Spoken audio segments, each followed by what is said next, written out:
Maayong hapon kaniyong tanan, atong hisgutan karon unsay pasabot sa kasong bigamy.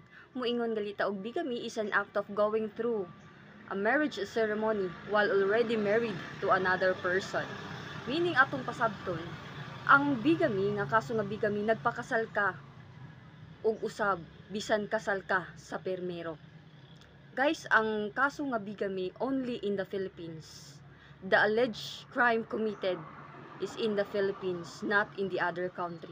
Applicable ra ang kaso nga bigamy kung ang imong bana or asawa nagpakasal og usab diri sa Pilipinas.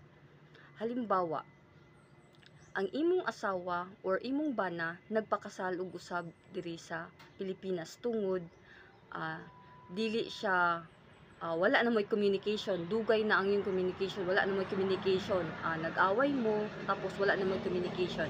Naka-decide ang imong asawa or